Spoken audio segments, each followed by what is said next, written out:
Hello everyone, welcome back to Ayurveda by Vikasit. जो हमारा recent पोल था उसमें जॉन्डिस को लेकर काफ़ी पोल्स थे कि जॉन्डिस की पहले वीडियो बनाई जाए। तो हम आज बात करेंगे कामला की जॉन्डिस। आज हम मॉडर्न एस्पेक्ट की बात करेंगे part first, then part two में वीडियो अपलोड करेंगे हम आयुर्वेदिक कामला के जो संप्राप्ति है, भेद है, लक्षण है और चिकित्सा है। आज जो है हम जॉन्डिस जो है मॉडर्न पॉइंट ऑफ व्यू से देखेंगे, जॉन्डिस के टाइप्स टाइप्स देखेंगे, symptoms, then diagnosis and management. तो आज की जो वीडियो है वो जॉन्डिस मॉडर्न एस्पेक्ट में होने वाली है। तो चलिए वीडियो को शुरू करते हैं। सबसे पहले व्हाट इज जॉन्डिस? जॉन्डिस क्या है? तो jaundice is a yellowish discoloration of skin mucous membrane और eyes due to increase level of bilirubin in the body. अब जॉन्डिस बेसिकली क्या है? जॉन्डिस जब भी हमारी बॉडी में जो है बिलिरुबिन अपनी नॉर्मल वैल्यू से एक्सीड कर जाता है तो हमारी स्किन म्यूकस आइज क्लेरा की जो है येलोइश डिस्कलरेशन हो जाती है, और उसी सिम्टम और उसी चीज़ को हम जो बोलते हैं, उसी डिजीज़ को हम जो बोलते हैं वो जॉन्डिस बोलते हैं। आयुर्वेद में इसे जो है कामला कहते हैं और मॉडर्न में हम इसे जॉन्डिस से कंपेयर करते हैं। तो जब बिलिरुबिन अपनी नॉर्मल लेवल से एक्सीड कर जाएगा तो हमारी बॉडी में येलोइश डिस्कलरेशन हो जाती है स्किन म्यूकस क्लेरा की, आइज की, तो इसी को हम जॉन्डिस बोलते हैं। अब बिलिरुबिन जो है बॉडी में इंक्रीज क्यों होता है? क्या क्या रीज़न होते हैं जो बिलिरुबिन बॉडी में बढ़ता है? तो bilirubin can increase due to haemolytic. पहला रीज़न है हीमोलाइटिक। हीमोलाइसिस क्या होता है? आरबीसीज का ब्रेकडाउन। तो जब भी आरबीसी का ब्रेकडाउन होगा शरीर में जो है, हमारी बॉडी में जो है बिलिरुबिन की कंसंट्रेशन जो होगी हाई हो जाएगी। तो फर्स्ट कॉज ये होता है आपका बिलिरुबिन बढ़ने का कि जो है आरबीसीज का ब्रेकडाउन होने की वजह से बिलिरुबिन बढ़ता है। देन सेकंड कॉज क्या है? हिपैटोसेल्यूलर। हिपैटोसेल्यूलर यानी सेल्स ऑफ लीवर। जब भी लीवर के सेल डैमेज होंगे तो लीवर अपना काम प्रॉपरली नहीं कर पाएगा, जिसकी वजह से क्या होगा? बिलिरुबिन की कंडीशन जो होगी वो बॉडी में हाई होगी। तो हमारा सेकंड आपका कारण क्या है बिलिरुबिन बढ़ने का? कि हिपैटोसेल्यूलर कंडीशन यानी डैमेज टू लिवर सेल्स, जिसकी वजह से बिलिरुबिन एक्सीड करता है। और थर्ड कंडीशन है आपका ऑब्स्ट्रक्टिव डिसऑर्डर, यानी ऑब्स्ट्रक्टिव डिसऑर्डर्स की वजह से किसी भी तरीके से जो है बाइल डक्ट में, लिवर में, किसी भी हमें पेनक्रियाज में अगर ऑब्स्ट्रक्शन होगा, बाइल अच्छे से नहीं जा पाएगा, तो उस कंडीशन में जो है लीवर को डैमेज होगा, इसे हम कहेंगे आपका, इस वजह से भी आपका जो है बिलिरुबिन बढ़ेगा। ये तीसरी कंडीशन है। तो ऑब्स्ट्रक्टिव डिसऑर्डर्स की वजह से भी, ऑब्स्ट्रक्शन की वजह से भी क्या है बिलिरुबिन बढ़ता है। तो तीन कंडीशन है, पहली हीमोलाइटिक आरबीसीज के डैमेज से, सेकेंड है हिपैटोसेल्यूलर यानी आपका लीवर के सेल्स जो है डैमेज है, तीसरा किसी भी प्रकार के ऑब्स्ट्रक्शन से, स्टोन्स वगैरह, गॉल स्टोन्स वगैरह से जो होता है वो आपका जो बिलिरुबिन है वो एक्सीड कर जाता है, जिसकी वजह से हमें जॉन्डिस होता है। अब नॉर्मल बिलिरुबिन लेवल क्या होती है अडल्ट्स में? वो होती है 1.2 mg/dl। जो बुक्स में दी गई है 1.2 mg/dl जो है वो नॉर्मल बिलिरुबिन के लेवल होती है। जब भी इससे एक्सीड करेगा तो हमें जॉन्डिस की कंडीशन होगी। पर जो प्रैक्टिकल है उसमें जो है अगर 1.2 से 1.5 जाता है तो उसे नॉर्मली मानते हैं, वो एज अ जॉन्डिस नहीं काउंट करते। हाँ, अगर 2 mg/dl से एक्सीड कर रहा है, 2 mg/dl से बिलिरुबिन एक्सीड कर जाता है तो इसे हम जॉन्डिस की कंडीशन में, अडल्ट्स में जॉन्डिस उसे हुआ है ऐसा मानेंगे। तो ये था हमारा जॉन्डिस का इंट्रोडक्शन। तो आगे बढ़ते हैं अब। हाँ, हम डिस्कस करते हैं टाइप्स ऑफ जॉन्डिस। तो बेसिकली जो हमारा जॉन्डिस होता है वो तीन टाइप्स का होता है अडल्ट्स में। पहला होता है प्री हिपैटिक जॉन्डिस, नेक्स्ट होता है हिपैटिक जॉन्डिस एंड थर्ड होता है पोस्ट हिपैटिक जॉन्डिस। इसके अलावा एक एक्स्ट्रा जॉन्डिस हम पढ़ते हैं जो होता है न्यूनेटल जॉन्डिस, यानी जो न्यूबॉर्न बेबीज में जॉन्डिस होता है उसे हम न्यूनेटल जॉन्डिस बोलते हैं। आइए हम डिस्कस करते हैं अब टाइप्स ऑफ जॉन्डिस के। हमारा पहला टाइप आता है प्री हिपैटिक जॉन्डिस और हीमोलाइटिक जॉन्डिस। जैसा कि नेम सजेस्ट कर रहा है, हीमोलाइटिक जॉन्डिस यानी ब्रेकडाउन ऑफ आरबीसी इसमें हो रहा है, हीमोलिसिस इसमें हो रहा है। Jaundice occur due to increase breakdown of RBC that cause overflow of bilirubin in the body tissue.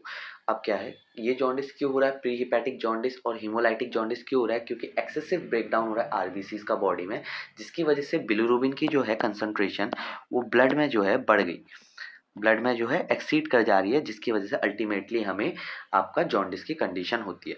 अब आरबीसीज के ब्रेकडाउन के कॉजेज़ क्या हैं, कॉमन कॉजेज़ कि आरबीसीज का ब्रेकडाउन क्यों हो रहा है। तो सबसे पहला आता है मलेरिया। मलेरिया में आपने पढ़ा है, अगर मलेरिया की आपने साइकिल पढ़ी है तो मलेरिया में क्या होता है, लिवर सेल्स के थ्रू जो है वो मेरोजॉइट्स जो होते हैं फैल जाते हैं पूरे शरीर में और आरबीसीज के ब्रेकडाउन करते हैं। तो मलेरिया में जो है एक्सेसिव आरबीसी ब्रेकडाउन होता है और उसी कंडीशन में फर्दर जॉन्डिस पेशेंट्स को हो सकता है। सिकल सेल एनीमिया में आपने पढ़ा होगा, एस शेप जो होता है हीमोग्लोबिन होता है और इसकी वजह से इरेगुलर शेप होने की वजह से इसका ब्रेकडाउन जो है एक्सेस होता है। इसकी वजह से भी जो है शरीर में जो है आपका बिलिरुबिन लेवल्स बढ़ सकते हैं। देन थैलेसीमिया भी जो है एक जेनेटिक डिसऑर्डर है। इसमें भी आपकी अल्फा चेन और बीटा सेल्स में जो बीटा चेन्स में जो दिक्कत होती है, जिसकी वजह से आपका जो है ब्रेकडाउन ऑफ आरबीसीज जो होता है हाई होता है और इसी की वजह से जो है बिलिरुबिन बॉडी में जो है बढ़ जाता है। तो ये कॉमन कॉजेस है मलेरिया में, सिकल सेल एनीमिया, थैलेसीमिया में, इन सब में जो है आरबीसीज का ब्रेकडाउन ज़्यादा होगा, इसकी वजह से बिलिरुबिन लेवल अप जाएगा, उसे हम बोलेंगे आपका haemolytic jaundice. Now next slide में आते हैं अपनी। सेकंड हमारा है हिपैटिक जॉन्डिस और हिपैटोसेल्युलर जॉन्डिस। तो सेकंड टाइप है हिपैटिक जॉन्डिस। अब जैसा हिपैटोसेल्युलर हमने फर्स्ट उसमें डिस्कस किया था, यानी लीवर के सेल्स में दिक्कत है। Occurs when liver tissue become less effective at filtering out bilirubin from your body। तो ये जॉन्डिस कब अकर होगा, हिपैटिक जॉन्डिस कब अकर होगा, जब liver tissue become less effective, यानी लिवर टिश्यू अपना इफेक्टिवनेस खो चुके हैं, लेस इफेक्टिव हो चुके हैं, फिल्टर आउट नहीं कर पाते हैं बिलिरुबिन को बॉडी से। तो उस कंडीशन में जो हमारा जॉन्डिस होगा वो हिपैटोसेल्युलर जॉन्डिस होगा। अगर in case of liver damage, अब अगर किसी भी पर्सन का लिवर डैमेज हो गया है, इसका मतलब उसका लिवर काम नहीं कर पा रहा है, उसके सेल इनएफिशिएंट हो गए हैं, तो इसकी वजह से बिलिरुबिन ड्रेन नहीं हो पाएगा ब्लड में, ब्लड से ड्रेन नहीं हो पाएगा और क्या हो जाएगा, उसको जॉन्डिस की कंडीशन हो जाएगी। अब कॉमन कॉजेज क्या होते हैं लिवर डैमेज के, तो लिवर डैमेज के जो कॉमन कॉजेज होता है, पहला है लिवर साइरोसिस, यानी damage to liver tissue due to infection of toxin for a long term. जब लिवर टिश्यू डैमेज होंगे किसी भी इन्फेक्शन के कारण, लंबे समय तक पर्सन को इन्फेक्शन था, उसके कारण उसके जो है लिवर के टिश्यू क्या है डैमेज हो गए, उसके कारण जो है आपका जब बिलिरुबिन ऊपर जाएगा तो उसे हम कहेंगे हिपैटिक जॉन्डिस और ये लिवर सिरोसिस एक कॉज है बिलिरुबिन के हाई होने का। देन दूसरा है वायरल हिपेटाइटिस। तो वायरल हिपेटाइटिस क्या है, जब भी लीवर में इन्फ्लामेशन हो जाएगी, इन्फ्लामेशन हो जाएगी तो उस कंडीशन में भी वो बिलिरुबिन फिल्टर नहीं कर पाएगा, तो आपका जॉन्डिस की कंडीशन हो जाएगी। तो ये भी आपका आएगा आपका हिपैटिक जॉन्डिस में। नेक्स्ट है प्राइमरी बिलियरी साइरोसिस, यानी बिलियरी सिस्टम में जब इन्फ्लामेशन हो जाएगी, सिरोसिस हो जाएगा, डैमेज हो जाएगा उसके सेल्स को, उसकी कंडीशन में भी बिलिरुबिन हाई हो जाएगा। देन एल्कोहल हिपेटाइटिस, यानी जो पर्सन ज़्यादा एल्कोहल कंज्यूम करते हैं उनके लिवर सेल डैमेज हो जाते हैं और उनके लिवर में हो जाती है इन्फ्लामेशन। अब इन्फ्लामेटेड लिवर जो है वो बिलिरुबिन को ड्रेन आउट नहीं कर पाएगा बॉडी से, तो इस कंडीशन में भी है जॉन्डिस आपका हो जाएगा। देन लिवर कैंसर, अगर लिवर में कैंसर हो गया है, कैंसरस सेल्स है लिवर में, तो अच्छे से अपना जो वर्क है नहीं कर पाएंगे, इस कंडीशन में भी जो है वो बिलिरुबिन हाई होगा और अल्टीमेटली करेगा जॉन्डिस। तो ये था आपका second type hepatic jaundice. Now हम अगले टाइप की ओर बढ़ते हैं अपने, जो कि है पोस्ट हिपैटिक जॉन्डिस और ऑब्स्ट्रक्टिव जॉन्डिस। अब नाम से ही पता है ऑब्स्ट्रक्शन जो ऑब्स्ट्रक्टिव जॉन्डिस है, तो बेसिकली ऑब्स्ट्रक्शन हो रहा है। It happens when bilirubin can't be drain properly onto the bile duct और digestive tract because of obstruction, यानी किसी भी तरह के ऑब्स्ट्रक्शन के कारण जब बिलिरुबिन ड्रेन नहीं हो पाएगा कहाँ, बाइल डक्ट या डाइजेस्टिव ट्रैक्ट में, तो उस कंडीशन को हम बोलेंगे, उस जॉन्डिस को हम टाइप को बोलेंगे पोस्ट हिपैटिक जॉन्डिस या ऑब्स्ट्रक्टिव जॉन्डिस। अब इसके कॉजेज़ क्या हैं, ऑब्स्ट्रक्शन क्यों हो रहा है, सबसे पहले गॉल स्टोन, अगर गॉल ब्लैडर में आपके कैल्शियम स्टोन हो गए हैं तो जो है गॉल ब्लैडर के जो जूसेस होते हैं जो सिक्रीट करते हैं वो प्रॉपरली जो है नहीं हो पाएगा और आपका जो है बिलिरुबिन ड्रेन आउट नहीं हो पाएगा इस कंडीशन में। सेकंड है पैनक्रियाटिक अल्सर, अगर पैनक्रियाज में अल्सर हो गए तो वो प्रॉपरली वर्क नहीं कर पाएगा, एक तरीके से ऑब्स्ट्रक्शन का काम करेगा, तो उस कंडीशन में भी बिलिरुबिन जो है ड्रेन नहीं हो पाएगा बाइल डक्ट में। नेक्स्ट बाइल डक्ट में ही अगर कैंसर हो गया है तो बाइल डक्ट वर्क नहीं कर पाएगा, बिलिरुबिन ड्रेन नहीं हो पाएगा, अल्टीमेटम जॉन्डिस होगा। देन फोर्थ है पैनक्रियाइटिस, अगर पैनक्रियाज में इन्फ्लामेशन हो गया है, इन्फ्लामेशन पैनक्रियाज को पैनक्रियाइटिस बोलते हैं, और इसकी वजह से पैनक्रियाज अपना जो है सिक्रीशंस नहीं कर पाएगा, ऑब्स्ट्रक्शन हो जाएगा, जिसकी वजह से जो है बिलिरुबिन की कंडीशन बढ़ेगी और अल्टीमेटली आपका होगा पोस्ट हिपैटिक जॉन्डिस को हम बोलेंगे कि पोस्ट हेपेटिक जॉन्डिस पेशेंट्स को हो चुका है। तो ये था हमारा थर्ड टाइप जो अडल्ट्स में होते थे। अब नेक्स्ट हमने पढ़ना है जो फोर्थ टाइप बताया था नियोनेटल जॉन्डिस, यानी जो नियोनेट्स में होता है, जो न्यूबॉर्न में होता है। बेसिकली आपने गौर किया होगा कि जब भी न्यूबॉर्न होता है तो उसको निमोनिया की और जॉन्डिस की कंडीशन ज़्यादातर देखने न्यूबॉर्न में मिलती है। अगर सही तरीके से मेजर्स जो है वो नहीं लिए गए तो बेसिकली नियोनेट्स को जो है जॉन्डिस और निमोनिया कॉमनली होता ही है। तो neonatal jaundice, types of jaundice that happens to newborn babies, जो न्यूबॉर्न बेबीज में जो जॉन्डिस होगा उसे हम न्यूनेटल जॉन्डिस कहेंगे। Most of the babies are born with high RBC. अब ये न्यूनेटल जॉन्डिस होता क्यों है, न्यूनेट्स में जॉन्डिस होता क्यों है? अब क्या होता है, most of the babies are born with high RBC. बच्चे जो होते हैं उनमें आरबीसीज की लेवल नॉर्मल अडल्ट से काफ़ी हाई होती है, और जो उनका लिवर होता है वो प्रॉपरली फंक्शन उस टाइम पे उतना एफिशिएंटली वर्क नहीं करता है। इसकी वजह से क्या होता है, बिलिरुबिन प्रोसेस नहीं हो पाता है, as a result newborn experience jaundice.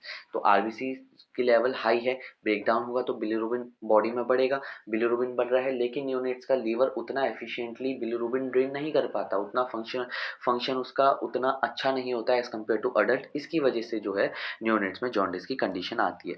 अब न्यूनेट्स में भी हमने 4 पार्ट्स में डिवाइड किया है। न्यूनेट्स में सबसे पहला जो जॉन्डिस होता है फिजियोलॉजिकल जॉन्डिस, जो होता है नॉर्मल जॉन्डिस, जो नॉर्मली देखने को मिलता है। ये पैथोलॉजिकल कंडीशन नहीं है, नॉर्मली देखने को मिलेगा क्योंकि लीवर फुली फंक्शन नहीं है, इसलिए वो बिलिरुबिन पूरा ड्रेन आउट नहीं कर पा रहा है। तो नॉर्मली जो देखने को हमें मिलेगा वो होगा फिजियोलॉजिकल जॉन्डिस। देन अगला आएगा प्री मैच्योरिटी नियोनेटल जॉन्डिस, यानी जो प्री मैच्योर बेबी होंगे, जो प्री टर्म बेबी होंगे। अब देखिए टर्म बेबीज में भी लीवर फुली फंक्शनल नहीं कर रहा है, तो प्री टर्म में और ज़्यादा फुली फंक्शन नहीं कर पाएगा, और ज़्यादा उनका लीवर कमज़ोर होगा। इसलिए उस प्री मैच्योरिटी में जो बेबी प्री टर्म बेबी हैं उनको जॉन्डिस जो होगा उसे प्री मैच्योरिटी नियोनेटल जॉन्डिस बोलेंगे। Next breast feeding neonatal jaundice होता है। अगर बेबी को अच्छी तरीके से ब्रेस्ट फीड नहीं कराया गया है तो उसकी इम्यूनिटी वीक हो जाएगी, जिसकी वजह से जॉन्डिस हो सकता है, उसे हम बोलेंगे breast feeding neonatal jaundice.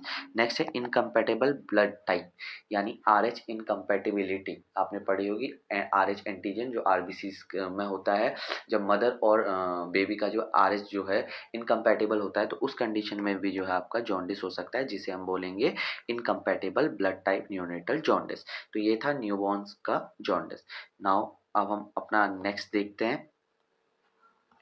So next है आपके सिम्टम्स। अब हमें क्या सिम्टम्स देखने को मिलेंगे, तो सबसे पहले हम नियोनेट्स में देखते हैं। सबसे पहले नियोनेट्स में हमें क्या सिम्टम्स मिलेगा, long period of high pitch crying, यानी नियोनेट जो न्यूबॉर्न होगा लंबे समय तक काफ़ी हाई पिच में, हाई टोन में जो है क्राई करेगा। Arching of their neck and back, अपनी नेक और बैक को आर्क कर लेगा, या तो ये आर्क या ये आर्क, ऐसे आर्क बना लेगा अपनी नेक या बैक का। उसमें फीवर होगा और फीडिंग में उसको ट्रबल होगी। तो ये सब जो हैं सिम्टम्स थे हमारे नियोनेटल्स के। देन अडल्ट्स में क्या सिम्टम आते हैं, सबसे main yellow skin, sclera, mouth and urine. Yellowish हो जाएगी स्किन, स्क्लेरा, माउथ और यूरिन। डार्क और ब्राउन कलर यूरिन भी हमें देखने को मिलती है। देन पेल और क्ले कलर, स्टूल जो है पेल और क्ले कलर का हमें देखने को मिलेगा। इचिंग होती है बॉडी में, जिसको जॉन्डिस होता है। अब ये सिम्टम्स जो है सब में नहीं पाया जाएगा इचिंग वाला, लेकिन किसी किसी पेशेंट में ये इचिंग का सिम्टम्स भी आ सकते हैं। दैन उसके बाद जो मोस्ट कॉमन फीचर होता है वो होता है नोजिया, वॉमिटिंग होती है क्योंकि लिवर अच्छे से फंक्शन नहीं कर पाता है। Then fatigue, fever, diarrhoea and abdominal pain, ये सब देखने को आपको जॉन्डिस में मिलता है। सॉरी, ये सब देखने को आपको जॉन्डिस में एब्डोमिनल पेन आपको देखने को मिलता है। तो ये सब सिम्टम्स होते हैं जो हमें जॉन्डिस में देखने को मिलते हैं। नेक्स्ट आता है अपना डायग्नोसिस। तो डायग्नोस कैसे करना है हमने, हम क्या क्या टेस्ट करवाएंगे ये। सबसे पहले बिलिरुबिन ब्लड टेस्ट, नॉर्मली जो हम करवाते हैं बिलिरुबिन। अगर हमें उसके लीवर फंक्शन में कोई दिक्कत लगती है, हमें लगता है कि उसको लीवर साइरोसिस की कंडीशन है, उसका लीवर इन्फ्लेम्ड है, तो हम उसका पूरा लीवर फंक्शन टेस्ट कराएंगे, एलएफटी, जो ओवरऑल लीवर के फंक्शन होते हैं। हर तरीके का इसमें आपको लीवर की जानकारी मिल जाएगी। नेक्स्ट हम उसका सीबीसी कराते हैं, ताकि हमें पता चले कि आरबीसी का ब्रेकडाउन तो नहीं है, एनीमिया की कंडीशन तो नहीं है बॉडी में। नेक्स्ट फोर्थ हम कराते हैं एब्डोमिनल अल्ट्रासाउंड और सीटी स्कैन। इससे भी हम जो है inflame liver, inflame pancreatitis, gall bladder, इन सब कंडीशंस को जो है हम जान सकते हैं। तो इस तरीके से हम जो है जॉन्डिस में डायग्नोसिस अपनी कराते हैं, या डायग्नोसिस लैब टेस्ट हम कराते हैं। नेक्स्ट हम देखते हैं मैनेजमेंट। तो मॉडर्न के अकॉर्डिंग क्या मैनेजमेंट हम देते हैं पेशेंट्स को जब उसको कंडीशन होती है जॉन्डिस की। तो सबसे पहले अगर लीवर इन्फेक्शंस की कंडीशन हमें मिलती है पेशेंट में, तो हम देंगे आपकी मेट्रोनाइडाज़ोल। टैबलेट्स। तो मेट्रोनाइडाज़ोल टैबलेट्स हम उसे देते हैं, जो फ्लैगाइल 400 करके जो है मार्केट में जो है मार्केटिंग इसकी होती है। तो लिवर इन्फेक्शन के लिए हम उसे फ्लैगाइल 400 की टैबलेट्स हम देते हैं।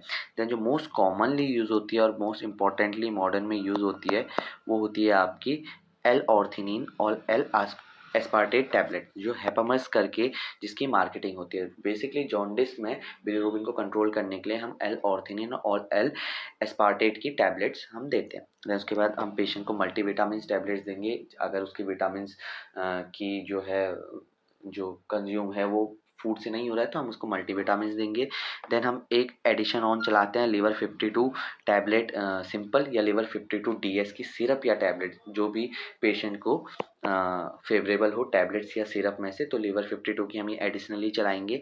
देन कोल्ट्रेन टैब जो होती है कोलेस्ट्राइमिन की टैबलेट्स होती है, कोल्ट्रेन करके इसकी मार्केटिंग होती है।